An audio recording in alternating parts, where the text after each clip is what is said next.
Hey everyone, welcome back to Financial Futures. Today, we're diving into some crucial updates about Social Security and what you can expect for your 2025 benefit raise. Trust me, you don't want to miss this. So, let's get into it. This Wednesday, we'll receive the first of 3 critical pieces of information that will help determine your Social Security benefit raise for 2025. This is the first official data point that gives us an insight into where your COLA might land. Now, before we dive deeper, don't forget to like this video and share it with anyone who might benefit from this information. Your support helps the channel grow and reach more people. So, what's this crucial information we're getting on Wednesday? It's the Consumer Price Index, or CPI. More specifically, the CPIW, which stands for Consumer Price Index for urban wage earners and clerical workers.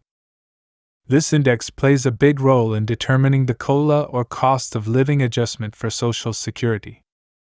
The data we're getting is for July, and it's the first of 3 data points that will ultimately decide your 2025 benefit increase. Now, I know what you're thinking. Is this the official announcement for my benefit raise? Not quite. This data is just one piece of the puzzle. We'll also need the August and September reports before we get a final number. But what happens on Wednesday is still incredibly important. It sets the stage for the final outcome. Remember when we got the last CPI report? Inflation seemed to cool down, but when you dig deeper, essentials like food, shelter, healthcare, and energy were still on the rise. This Wednesday, I'll be analyzing the new data for July and giving you a detailed breakdown of what it means for your Social Security benefits. Inflation trends are tricky, especially in the summer. Historically, summer months often see higher inflation because people are out spending more vacations, road trips, barbecues, you name it. And spending is what drives inflation.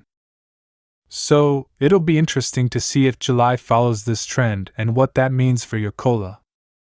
Inflation drives the COLA, and while a higher COLA sounds great, it often comes with higher costs for everything else. So, it's a double-edged sword.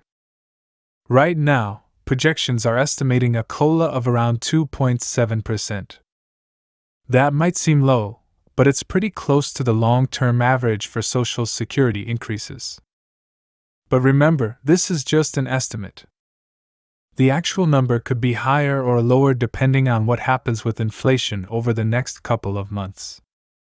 I'll be keeping a close eye on all of this and will bring you the latest updates as they come in. By the way, what do you think? Would you prefer a higher COLA with more inflation or a lower COLA with less inflation? Drop your thoughts in the comments below. That's all for today, folks. Remember, this isn't the final COLA announcement, so don't get too excited or worried just yet. We'll know more soon, and as always, I'll be here to break it all down for you. Let's jump into our next topic. If you're looking for the latest insights on the economy, you're in the right place. Today, we're diving into the recession warnings coming from JPMorgan and other major institutions. These warnings could have massive implications for the US and global economies. Stick around because I'll be breaking down what this means for you and how to prepare. JPMorgan recently sounded the alarm with a 35% chance of a recession hitting the US within the next 6 months. While that might not sound high, it's a significant signal from one of the world's largest financial institutions. But why aren't they predicting a higher probability? And what does this mean for the economy and for you?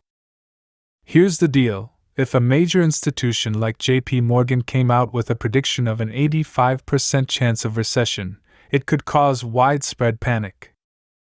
Businesses and consumers might drastically cut spending, which would accelerate the downturn. This is why they might understate the risk to avoid creating a self-fulfilling prophecy. Even at 35%, we need to pay attention.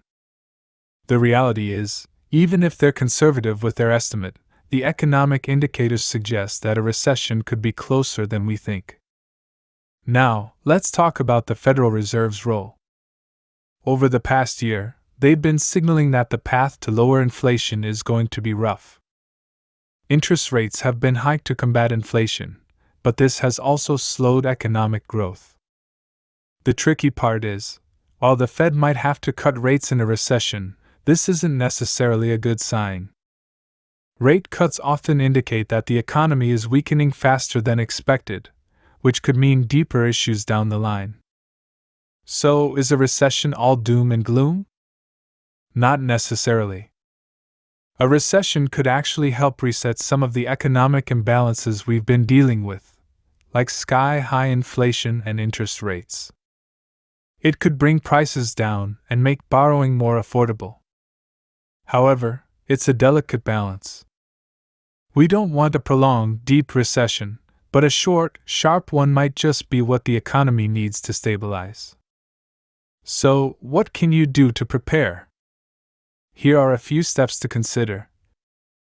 Review your budget, cut down on unnecessary expenses, and build an emergency fund. Diversify your investments, don't put all your eggs in one basket. Spread your risk across different asset classes. Stay informed, keep an eye on economic updates, and adjust your financial plans accordingly. These actions can help you weather the storm if a recession does hit. Remember, recessions are a natural part of the economic cycle. By staying informed and prepared, you can navigate these challenges successfully. Thanks for tuning in to Financial Futures. Don't forget to check out the recommended videos on your screen for more insights, and I'll catch you in the next one. Stay smart, stay prepared.